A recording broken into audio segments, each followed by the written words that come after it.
Fantasy Philosophers is brought to you by fantasy-info.com.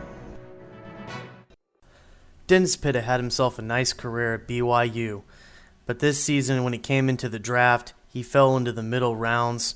He's still got very good hands as a pass catcher. Those won't go away.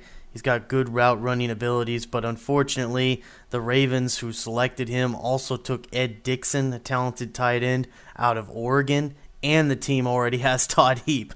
So in this situation, Pitta is definitely not a fantasy relevant player for this particular season, and we're just going to have to see. I would anticipate, looks like Heap's contract is I believe it's coming to a close after this season. I would be surprised if Heap lasts on this team any longer than this upcoming season. This is probably his last year. Then it's going to come down to Dickson and Pitta, so we'll have to see how those two shake out this season and how they produce for the team, and see if they're going to use maybe more two tight end sets this year that maybe lead into using those two guys for next year. I would think they'd want to keep these guys on the field as much as they can, because both of these guys, and Dickson and Pitta, are pretty talented pass catchers, and they definitely help out Joe Flacco throughout the season. I wouldn't be surprised if a guy like Pitta, for his size, maybe he lines up at H-back, maybe even a little fullback slot, maybe moving him around in the offense as he gets older and into the offense and whatnot. So this is, what to keep in mind with Pitta. He's a name to remember coming into maybe more next year,